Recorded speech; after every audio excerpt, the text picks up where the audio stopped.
নমস্কার বন্ধুরা, আশা করি আপনারা প্রত্যেকে খুব ভালো আছেন। আজ আপনাদের জন্য এনেছি এক অন্য ধারার কাহিনী। হুগলির চুঁচুড়ার ষণ্ডেশ্বরতলার শিব মন্দির সম্পর্কে অনেকেই আমরা জানি। আজ আপনাদের শোনাব এই মন্দিরের উদ্ভবের কাহিনী, যার অধিকাংশ ঘটনাই বেশিরভাগেরই অজানা। সেই সব অজানা তথ্য আপনাদের কাছে মেলে ধরব একটি কাহিনী দিয়ে। আজকের লেখার নাম বিস্মৃত যত নীরব কাহিনী। রচনা করেছেন ব্যান্ডেলের বাসিন্দা জয়ন্ত মুখোপাধ্যায় মহাশয়। চলুন যাওয়া যাক গল্পের অন্দরমহলে। আরেকটি কথা, এই কাহিনী লেখক রচনা করেছেন 2011 সাল নাগাদ। সুতরাং সেই সময়ের নিরিখে তথ্যগুলোকে বিচার করতে হবে। চলুন শুনি আমরা আজকের কাহিনী। বিস্মৃত যত নীরব কাহিনী, লেখক জয়ন্ত মুখোপাধ্যায়। ইতিহাস প্রসিদ্ধ শহর চুঁচুড়া, হুগলি জেলার সদর মহকুমা। এই সুপ্রাচীন শহরের পূর্ব পাশ দিয়ে বয়ে চলেছে পতিতোদ্ধারিণী গঙ্গা। দক্ষিণে একদা ফরাসি অধিকৃত চন্দননগর, উত্তরে পূর্বতন পর্তুগিজ অধিকৃত ব্যান্ডেল, আর পশ্চিমে প্রবাহিত কুন্তি নদী, যা এখন শীর্ণকায়া। আজকের চুঁচুড়া দোকান, বাজার, বড় বড় মার্কেট, বহুতল বাড়ি, কোর্ট, হোটেল, কলেজ সমৃদ্ধ এক ব্যস্ত শহর। ঘড়ির মোড়ে সব সময় জমাট ভিড়। এসব দেখে কয়েকশো বছর আগেকার, অর্থাৎ আমাদের এই কাহিনীর যখন শুরু, তখনকার চুঁচুড়াকে কল্পনাই করা যাবে না। সেদিনের চুঁচুড়ার চারিদিকে ছিল অজস্র বেতবন আর ঘন জঙ্গল। হিংস্র জন্তু ও সাপদ সংকুল সেই জঙ্গলে দিনের বেলাতেও মানুষ ঢুকতে ভয় পেত। আর ছিল জেলেপাড়া, গঙ্গা তীরবর্তী মহাশ্মশান, চারিদিকে ছড়িয়ে ছিটিয়ে থাকা নানা দেবদেবীর মন্দির, কয়েক ঘর ভদ্রলোকের বাসস্থান, কয়েক ঘর ব্রাহ্মণ বড়শীল বংশ ও শিবভক্ত হালদার বংশ। এই হালদার বংশের বংশধর দিগম্বর হালদার ও ঘনশ্যাম হালদারকে নিয়েই এই কাহিনী। ভক্তিমান মানুষ চিরকাল দেবতাকে নানা রূপে কল্পনা করে পূজা করে এসেছে। ভক্তের আকুল মনোবাঞ্ছা পূর্ণ করতে শ্রী ভগবানকেও কখনো কখনো নানা শরীর ধারণ করতে হয়েছে, ভক্তকে দেখা দিতে হয়েছে। শ্রী ভগবানের এমনই এক রূপ শিব। আজ থেকে বহু বছর আগে বাংলাদেশের প্রাচীন এই জনপদ চুঁচুড়াতে এক পরম ভক্তের আকুল আহ্বানে সাড়া দিতে স্বয়ং দেবাদিদেব মহাদেবকে তার আসন থেকে নেমে আসতে হয়েছিল। ষণ্ডেশ্বর শিব রূপে গঙ্গা তীরবর্তী মহাশ্মশানে তিনি প্রতিষ্ঠিত হয়েছিলেন। তাঁরই নামে সেই স্থানের নাম হয় ষণ্ডেশ্বরতলা। যুগে যুগে ভক্তিমান মানুষের পদধূলিতে ধন্য হয়েছে এই তীর্থভূমির মাটি। সত্যই তো শিব। পরম সত্যকে জানবার জন্য, পাবার জন্য মানুষের এই ধারা আজও অব্যাহত। একদিন ভারতবর্ষের মাটি বারবার শক, হুন, পাঠানের উদ্ধত পদাঘাতে লাঞ্ছিত হয়েছে। মন্দিরের পর মন্দির ভেঙে গুঁড়িয়ে দিয়েছে তারা। তবু সনাতন ধর্মবিশ্বাসের ভিতকে এতটুকু নাড়া দিতে পারেনি। এদেশের ধন সম্পদ লুট করে তারা ফিরে গেছে। এরপর এসেছে মোগল। আমাদের কাহিনীর শুরু সেই সময়েই। চুঁচুড়ার প্রাচীন হালদার বংশের এক বংশধর দিগম্বর হালদার বাল্যকাল থেকেই শিবের পরম ভক্ত। শয়নে স্বপনে জাগরণে শিবই তার ধ্যান জ্ঞান। হালদার বাড়ির পাশেই ঘন জঙ্গল। ছেলেরা যখন খেলায় মত্ত হতো, দিগম্বর তখন একা অকম্পিত চিত্তে ঢুকে যেত সেই জঙ্গলে। কোনো একটা বৃক্ষতলে বেছে নিয়ে ধ্যানে বসত। মাঝে মাঝে শোনা যেত তার আকুলে প্রার্থনা, শিব শম্ভো প্রসিদ মে। বালক দিগম্বর ক্রমে বড় হলেন, সঙ্গে সঙ্গে বাড়তে লাগলো তার আকুলতা। দিগম্বর তখন হালদার বাড়ির কর্তা। বেশিরভাগ সময় কাটে ঠাকুর ঘরে। ভক্তের ডাকে অবশেষে একদিন সাড়া দিতে হলো ভগবানকে। এক রাত্রে স্বপ্ন দেখলেন দিগম্বর। সমস্ত ঘরটা যেন অদ্ভুত স্নিগ্ধ আলোয় ভরে উঠেছে। তার সামনে দাঁড়িয়ে দেবাদিদেব মন্দ্রস্বরে বলছেন, দিগম্বর, আমি এই গঙ্গায় নিমজ্জিত আছি, আমায় উদ্ধার কর। হঠাৎ ঘুম ভেঙে গেল। ধড়মড়িয়ে বিছানায় উঠে বসলেন। কই, কিছুই তো নেই। তবে কি নিছকই স্বপ্ন? হবেও বা। বাকি রাতটুকু আর ঘুম হলো না। ক্রমে ভোর হলো। সমস্ত মনটা যেন কেমন আচ্ছন্ন হয়ে রইল। দিনটা কেটে গেল একটা ঘোরের মধ্যে। রাত্রে শুয়ে সেই একই চিন্তা। কখন একটু তন্দ্রাচ্ছন্ন হয়ে পড়েছেন। আবার সেই একই ঘটনা, সে অদ্ভুত আলো, একটা সুগন্ধ। তারপর দেখলেন সেই ভুবন ভোলানো রূপ, হাসি ভরা মুখ, এক হাতে বরাভয় আর এক হাতে ত্রিশূল। ভেসে এলো সেই কণ্ঠস্বর, বৎস, আমায় গঙ্গা গর্ভ থেকে উদ্ধার করে গঙ্গা তীরে মহা শ্মশানে প্রতিষ্ঠা কর। তোর মনোবাঞ্ছা পূর্ণ হবে। এরপরে মিলিয়ে গেল সেই মূর্তি। না, আর কোনো সন্দেহ নেই। বুঝলেন এ তার পরমারাধ্যের নির্দেশ। সেই রাত্রেই ছুটলেন পূজার ঘরে, আছড়ে পড়লেন আরাধ্য দেবমূর্তির পায়ের তলায়। তুমি বলে দাও ঠাকুর, বিশাল গঙ্গা গর্ভে কোথায় পাবো তোমায়? সবই যদি বললে, এটুকু কেন বাকি রাখলে? বলো ঠাকুর, বলো। চোখের জলে বুক ভেসে যায় আকুল ভক্তের। তারপর এক সময় শুনলেন দৈববাণী, শ্মশানের তীরলগ্ন ঘাটের কাছেই জলের তলায় আমাকে পাবি। আর পাবি একটি তাম্র ফলক, তাতে লেখা থাকবে পূজার পদ্ধতি ও ধ্যান মন্ত্র। আগামী রথযাত্রার পরদিন আমার পরম ভক্ত ধীবররাজ নীলমণিকে নিয়ে আমায় উদ্ধার করবি। একমাত্র তাঁর ভক্তি গড়া জালেই আমি উঠব।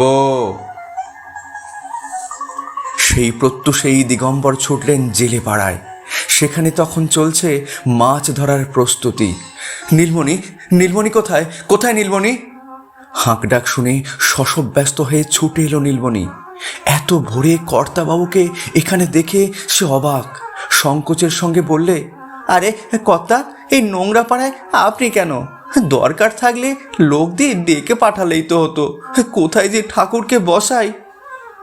দিগম্বর সহসা নীলমণিকে বুকে জড়িয়ে ধরে বললেন, নীলমণি, তুই ভাগ্যবান। আমি এতদিন পূজা অর্চনা ধ্যান করে যা পাইনি, তুই তা পেয়েছিস। নীলমণি হতবাক। দিগম্বর খুলে বললেন স্বপ্নাদেশের কথা। শুনে নীলমণি আনন্দে আকুল, তবু দ্বিধা ভরে বললে, কিন্তু কর্তামশাই, শুভ কাজে আমাদের যাওয়া যে বারণ, আমরা ছোট জাত। কিন্তু এ তো তাঁরই আদেশ রে নীলমণি। তবে আর দেরি নয়, চলুন এখনই যাব। ওরে, কে কোথায় আছিস, চল সব। নীলমণির হাঁক ডাকে আরো কয়েকজন তখন জড়ো হয়ে গেছে। অনেক কষ্টে তাকে শান্ত করে দিগম্বর বললেন, এখন নয়, আগামী রথযাত্রার পরদিন শুভ তৃতীয়ার রাত্রির তৃতীয় প্রহরে তাকে উদ্ধার করতে হবে, এ তাঁরই আদেশ। অবশেষে এলো সেই লগ্ন। তৃতীয়ার গভীরে রাতে দিগম্বর, নীলমণি ও আরও 5 জন ধীবরকে নিয়ে গঙ্গাবক্ষে নৌকা ভাসালেন। নির্দিষ্ট স্থানে কপালে হাত ঠেকিয়ে মহাদেবকে প্রণাম জানিয়ে দুরু দুরু বুকে জাল ফেলল নীলমণি। সবাই উৎকণ্ঠিত, উদ্গ্রীব। জাল টানতে টানতে একটা জায়গায় এসে নীলমণি বললে, কর্তা, কেমন যেন ভারী ভারী ঠেকছে। দিগম্বর বললেন, এবার জাল গোটানো হলো। বিস্ময়ে বিমূঢ় হয়ে সকলে দেখল সেই জালে উঠেছে সপ্ত ভৈরবের মূর্তি, ত্রিশূল, তাম্রলিপি, পঞ্চানন মূর্তি এবং ব্যাঘ্র চর্ম পরিহিত বৃষারূঢ় এক শিব মূর্তি। তোলার পর নদী তীরে শ্মশানে রাখা হলো সেই সব। আর সঙ্গে সঙ্গে গঙ্গা এলো প্রবল বান। জোয়ারের জল সরে গেলে দেখা গেল সবকিছু যেখানে যেমন ছিল তেমনই আছে। দিগম্বর আদেশ করলেন, বাবাকে আমার গৃহে নিয়ে চল, সেখানেই মন্দির গড়ে তাকে প্রতিষ্ঠা করব। তিনি বোধহয় তখন বিস্মৃত হয়েছিলেন দেবতার আদেশ। কিন্তু আরও বিস্ময় অপেক্ষা করেছিল। যে মূর্তি তারা অনায়াসে জল থেকে তুলে এনেছেন, সেই মূর্তি 6 জনে মিলেও 1 ইঞ্চি নড়াতে পারলেন না। দিগম্বর বললেন, আরও শক্তি প্রয়োগ কর, যেমন করে হোক বাবাকে নিয়ে যেতেই হবে। কিন্তু চেষ্টা ব্যর্থ হলো। ধীবররা ক্লান্ত হয়ে পড়ল। দিগম্বর কি বুঝলেন কে জানে, নীলমণিকে বললেন, তোরা ফিরে যা, বিশ্রাম কর, আমি এখানেই থাকব। ধীবররা ফিরে গেল। আর দিগম্বর সেখানে বসেই আকুল হাহাকার করতে লাগলেন, বলো ঠাকুর, বলো, কি অপরাধ করেছি। চোখের জলে বুক ভাসে। দিগম্বরের সেই আর্ত হাহাকারে আশেপাশের প্রকৃতিও বোধহয় কেঁদে উঠল। ক্রমে সকালে গড়িয়ে দুপুর, দুপুরে গড়িয়ে সন্ধে হলো। ভক্তের আকুলে ডাকে ভগবান আর একবার সাড়া দিলেন। চারিদিক নিস্তব্ধ। সেই শ্মশান ভূমিতে সহসা শোনা গেল দৈববাণী, বৎস, আমি শ্মশানবাসী, শ্মশানই আমার ঘর, শোক পরিত্যাগ কর, আমি এখানেই বিরাজ করব। এরপর একদিন মহা সমারোহে সেই শ্মশানে প্রতিষ্ঠিত হলেন দেবাদিদেব ষণ্ডেশ্বর শিব। তাঁরই নামে সেই স্থানের নাম হল ষণ্ডেশ্বরতলা, যা অগণিত ভক্তবৃন্দের কাছে এক তীর্থধাম। এরপর কেটে গেছে বেশ কিছু বছর। পরম ভক্ত দিগম্বরের আকুলে ডাকে সাড়া দিয়ে যে নির্দেশ দিয়েছিলেন শ্রী ভগবান, নিষ্ঠা ভরে সেই দায়িত্ব পালন করার ভার এখন দিগম্বরের সুযোগ্য বংশধর ঘনশ্যাম হালদারের উপর। ঘনশ্যাম এখন ষণ্ডেশ্বর মন্দিরের প্রতিনিধি। মোগল সম্রাটের সঙ্গে সখ্য স্থাপন করে চুঁচুড়ায় তখন কুঠি স্থাপন করেছে ওলন্দাজেরা। তাদের থাকার জন্য তৈরি হয়েছে ডাচ কুঠি। ব্যবসা করলেও কিছু কিছু জায়গায় ক্রমে তারাই হয়ে উঠল দণ্ডমুণ্ডের কর্তা। শোষণ ও শাসন দুটি কাজই তারা করত নিজেদের ব্যবসায়িক স্বার্থে। এদেশের সংস্কৃতি, ঐতিহ্য, ধর্মবিশ্বাস সবকিছুকেই তারা অবজ্ঞার চোখে দেখত। কিন্তু তাদের শাসন এখানকার মানুষের সনাতন ধর্মবিশ্বাসের ভিতকে টলাতে পারেনি। তবু চিরাচরিত রীতি অনুযায়ী ষণ্ডেশ্বর মন্দিরের নিত্য পূজায় কোনো কিছুই ব্যাঘাত ঘটাতে পারেনি। প্রতি সন্ধ্যায় মন্দিরের ভিতর থেকে ভেসে আসত কাঁসর ঘণ্টার আওয়াজ, সেই সঙ্গে ঘনশ্যামের উদাত্ত কণ্ঠের মন্ত্রপাঠ। ওং নমঃ ভগবতে শ্রী শ্রী ষণ্ডেশ্বরায়, ওং নমঃ সর্বসিদ্ধি বিধায়নে গণপতয়ে। উৎসবের দিনগুলো বহু মানুষের সমাগমে মুখরিত হয়ে উঠত। যে দুটি প্রধান উৎসবে চুঁচুড়া ও তৎসন্নিহিত অঞ্চল মেতে উঠত, তার একটি শিবরাত্রি, অপরটি চৈত্র সংক্রান্তির গাজন ও চড়কের মেলা। এর মধ্যে গাজনের উৎসবটিই ছিল শ্রেষ্ঠ। একটা সময় দূর দূরান্ত থেকে অগণিত মানুষ এই উৎসবে যোগ দিতে আসত। এই উৎসবকে ঘিরে প্রায় মাসাধিক কাল জুড়ে সাজো সাজো রব পড়ে যেত চুঁচুড়ায়। পরম নিষ্ঠার সঙ্গে সেদিনের এই ধর্মীয় উৎসবকে ঘিরে যে যে কঠোর নিয়মকানুন পালিত হতো, আজও সেই নিয়ম রীতিগুলি একইভাবে পালিত হয়ে আসছে। সারা চৈত্র মাস 7 জন সন্ন্যাসী ব্রহ্মচর্য পালন করেন। এই সময় তারা হবিষ্যান্ন ছাড়া আর কিছুই আহার করেন না। সন্ন্যাসীদের নানা নাম। একজন মূল সন্ন্যাসী, বাকিরা নীলপাত্র, হনুমন্ত, ভাণ্ডারী, মদন, ভবতী এবং দ্বারপালক। গাজনের দিন হয় একটি অত্যাশ্চর্য অনুষ্ঠান। দেবী কামাক্ষার একটি ঘট স্থাপন করা হয়। হালদার কুলের প্রধান 1 লক্ষ বার শিব মন্ত্র জপ করে দেবী কামাক্ষার ঘটে রাখা মন্ত্রপুত ডাব গ্রহণ করেন এবং সেই ডাব মূল সন্ন্যাসীর কপালে ছুঁইয়ে দেন। ছোঁয়ানো মাত্র ঘটে এক অত্যাশ্চর্য ঘটনা। ডাবটি কপাল স্পর্শ করা মাত্র মূল সন্ন্যাসী অচৈতন্য হয়ে যান। একবার কয়েকজন চিকিৎসক পরীক্ষা করে দেখেছিলেন, ওই সময় মূল সন্ন্যাসীর দেহে প্রাণের কোনো স্পন্দন ছিল না। অতঃপর অপর সন্ন্যাসীরা তাকে গঙ্গা তীরবর্তী একটি স্থানে শুইয়ে রেখে ষণ্ডেশ্বর শিব মহাদেব মন্ত্র জপ করার সঙ্গে সঙ্গে মূল সন্ন্যাসীর দেহে পাখার বাতাস করতে করতে গঙ্গা জলের ছিটা দিতে থাকেন।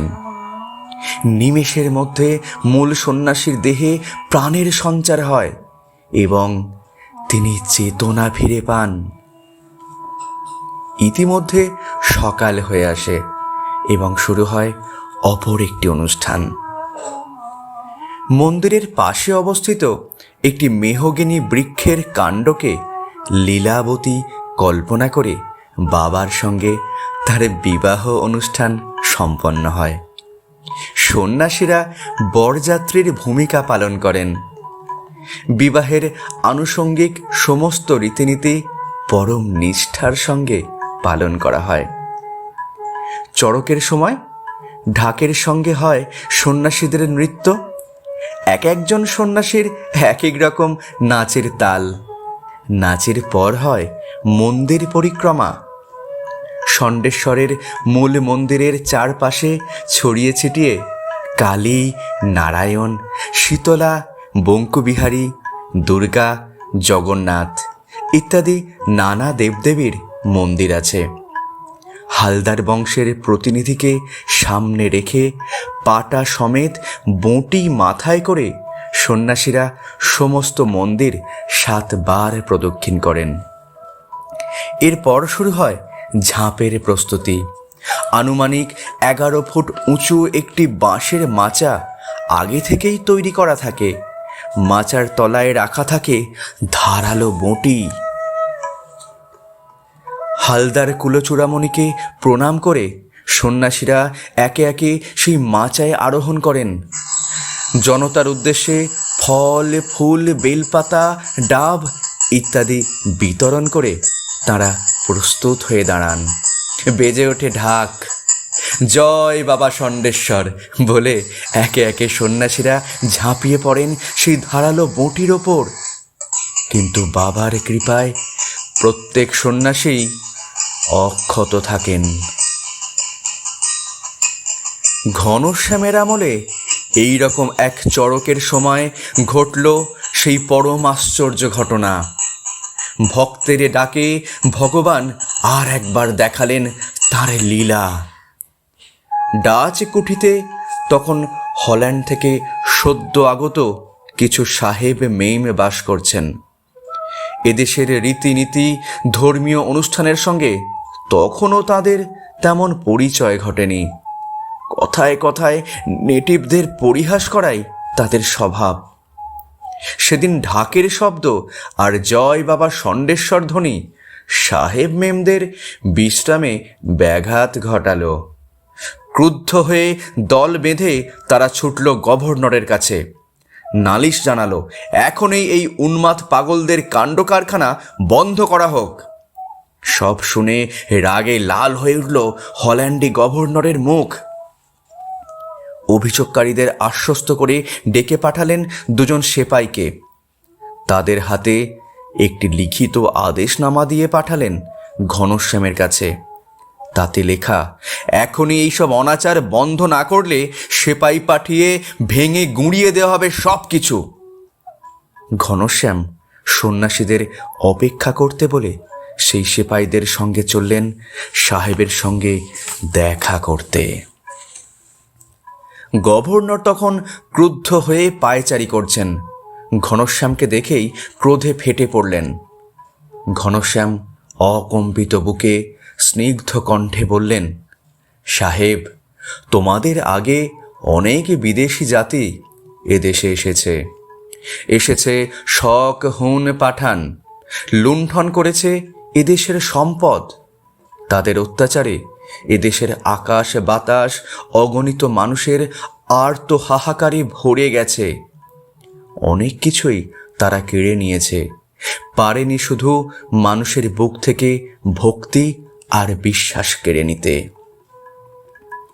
অবশেষে এদেশের সনাতন ধর্মের মতামত নীরবে মেনে নিতে বাধ্য হয়েছে সকলে।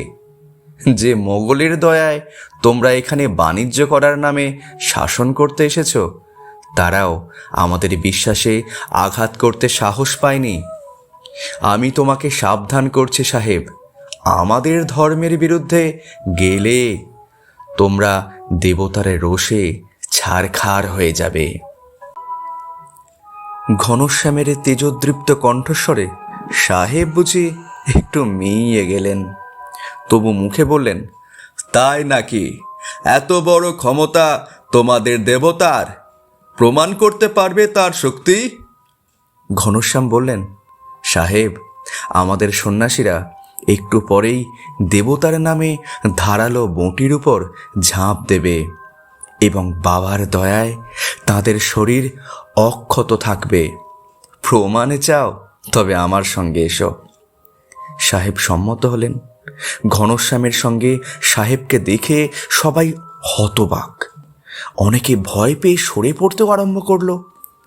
সাহেব তাচ্ছিল্য ভরে সব কিছু দেখে হঠাৎ হো হো শব্দে হেসে উঠলেন। এই ভোথা বটিতে ম্যাজিক দেখিয়ে তোমরা দেবতার নামে লোক ঠকাও, হা হা হা হা হা।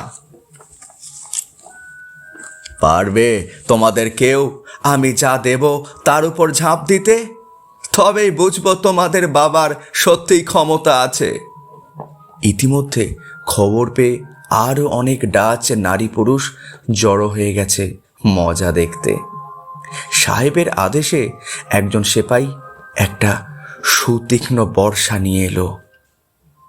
সাহেব বললেন, শোনো, তোমাদের যে কোনো একজনকে ওই উঁচু জায়গা থেকে এই বর্ষার উপর ঝাঁপ দিয়ে পড়তে হবে। সে যদি অক্ষত থাকে বুঝবো তোমাদের বাবার সত্যিই মহিমা আছে, না হলে বুঝবো সব বজ্র কি। তোমাদের ঠাকুর আমি ঝলে ফেলে দেব। আর শুনে রাখো, যদি ওই লোকটি আহত হয় বা তার মৃত্যু হয় তবে ঘনশ্যামের হবে প্রাণদণ্ড। সমস্ত কোলাহল মুহূর্তের মধ্যে থেমে গেল। তারপর শোনা গেল চাপা হাহাকার, সাহেবের মুখে বিদ্রুপের হাসি। চকচকে বর্ষাটার দিকে তাকিয়ে সন্ন্যাসীদের বুক যেন কেঁপে গেল। ঘনশ্যাম একে একে 7 সন্ন্যাসীর কাছে গেলেন। সকলেই মুখ নিচু করে দাঁড়িয়ে রইলেন। সন্ন্যাস না নিলে ঝাঁপ দেওয়ার অধিকার থাকে না, না হলে নিজেই ঝাঁপ দিতেন। সাহেবদের দিক থেকে নানা ব্যঙ্গ বিদ্রুপ টিকা টিপ্পণী ভেসে আসতে লাগলো। আকুল ঘনশ্যাম দৌড়ে মন্দিরে ঢুকে দরজা বন্ধ করে দিলেন। ঠাকুর, এ কি পরীক্ষায় ফেললে আমাকে? প্রমাণ দাও তুমি আছো, ধর্ম মান রক্ষা করো। তারপর ধ্যানে বসলেন। সেই ধ্যানের মধ্যেই শুনলেন, আমি অভয় দিচ্ছি, সত্যেরই জয় হবে। আমি শ্বেত মক্ষিকার রূপ ধরে ওই বর্ষার ফলায় গিয়ে বসব। যে ঝাঁপ দেবে তাকে আমি নিজ ক্রোড়ে ধারণ করব। মন্দির থেকে বেরিয়ে ঘনশ্যাম সিংহনাদ করে উঠলেন। সন্ন্যাসীদের উদ্দেশ্যে বললেন, বাবা আশীর্বাদ করেছেন, কোনো ভয় নেই।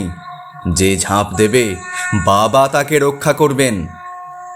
ঘনশ্যামের সেই কণ্ঠস্বর শুনে কোন মন্ত্র বলে যেন সন্ন্যাসীদের বুকে সাহস ফিরে এলো। প্রধান সন্ন্যাসী তাকে প্রণাম করে তরতর করে উঠে পড়লেন সেই উঁচু মঞ্চে।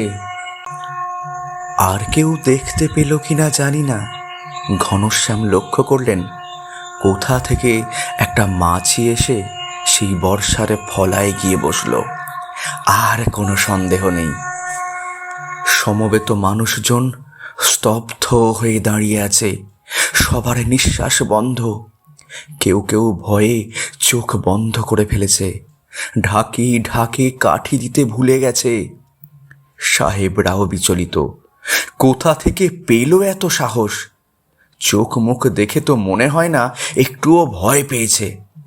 কত সহজেই সবকিছু করছে। সন্ন্যাসী প্রথামতো ফল ফুল বিতরণ করে প্রস্তুত হয়ে দাঁড়ালেন। এলো সেই পরমক্ষণ। হাত জোর করে কপালে ঠেকিয়ে জয় বাবা ষণ্ডেশ্বর উচ্চারণ করে শরীরটা শূন্যে ভাসিয়ে দিলেন। এক মুহূর্ত কেউ কিছু বুঝতে পারল না। সম্বিত ফিরতেই সকলে দেখল বর্ষা খণ্ড খণ্ড হয়ে পড়ে আছে মাটিতে, আর সন্ন্যাসী নৃত্য করে চলেছেন। বেজে উঠল ঢাক, জয় বাবা ষণ্ডেশ্বর ধ্বনিতে আকাশ বাতাস মুখরিত হয়ে উঠল। চোখের জলে তখন ভাসছেন ঘনশ্যাম। ব্যঙ্গ বিদ্রুপের তীর তখন ধেয়ে চলেছে ডাচদের দিকে। কি সাহেব, ঠাকুর জলে ফেলে দেবে না? কর্তার গর্দান নেবে না? তারপর দেখা গেল এক অভূতপূর্ব দৃশ্য। গভর্নরের পেছন পেছন ডাচেরা জড়ো হলো মন্দিরে দাঁড়িয়ে। হাঁটু গেড়ে বসে ক্ষমা প্রার্থনা করে গভর্নর বললেন, চুঁচুড়ার সমস্ত ডাচ আজ থেকে তোমাকে পিতা বলে মানবে। তোমার কোনো অমর্যাদা আর হবে না। তারপর ঘনশ্যামকে জড়িয়ে ধরলেন গভর্নর। দুজনের চোখ দিয়েই তখন জল গড়াচ্ছে। কিছুদিন পরে সাহেব হল্যান্ড থেকে তৈরি করে আনালেন ষণ্ডেশ্বর শিব মূর্তির অনুকরণে অষ্টধাতু নির্মিত শিবের মূর্তি এবং বিশাল একটি পিতলের ঢাক। এক শুভক্ষণে সেই মূর্তি এবং ঢাক তুলে দিলেন ঘনশ্যামের হাতে। এরপর থেকে প্রতিদিন স্থানীয় ডাচেরা ষণ্ডেশ্বর মন্দিরে প্রার্থনা জানাত। আজও নিষ্ঠা ভরে এই শিব তীর্থে উৎসবের সমস্ত রীতিনীতিগুলি পালন করা হয়। গাজনের উৎসবের দিন বার করা হয় গভর্নর প্রদত্ত সেই পিতলের ঢাক। প্রথা মেনে মন্দিরের দায়িত্বে থাকা হালদার বংশের প্রতিনিধি প্রথম সেই ঢাকে কাঠি ছোঁয়ান।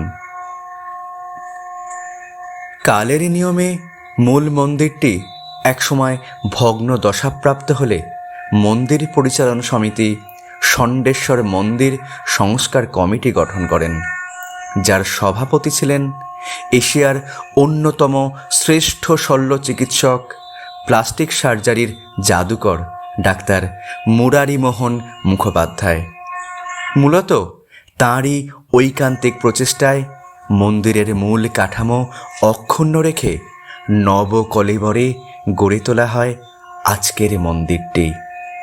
প্রখ্যাত চলচ্চিত্র অভিনেতা উত্তম কুমার এই নির্মাণ কার্যে প্রচুর অর্থ সাহায্য করেন। 1974 সালের 4 মে নবপরিকল্পিত মন্দিরের ভিত্তি স্থাপন করেন তারকেশ্বর মঠের মহান্ত মহারাজ অনন্ত শ্রীমৎ দণ্ডীস্বামী ঋষিকেশ আশ্রম।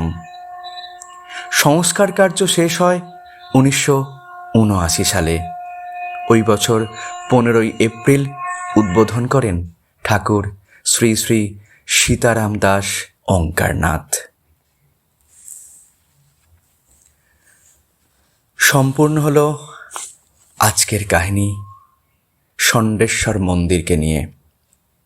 রচনাকার জয়ন্ত মুখোপাধ্যায়। তিনি কৃতজ্ঞতা জানিয়েছেন মন্দির কমিটির তৎকালীন সভাপতি রঞ্জিত অধিকারী মহাশয়কে এবং তৎকালীন সহসভাপতি গোপালচন্দ্র হালদার ও অনন্ত দাস মহাশয়কে। এই কাহিনী অনেকেই প্রথমবার জানলেন। আপনারা মন্তব্য করবেন কেমন লাগলো। সকলে ভালো থাকবেন। আর একটি কথা, যারা চ্যানেলে প্রথমবার এসেছেন তাদের কাছে অনুরোধ, চ্যানেলটিকে সাবস্ক্রাইব করবেন। ভালো লাগলে অবশ্যই শেয়ার করবেন। ধন্যবাদ।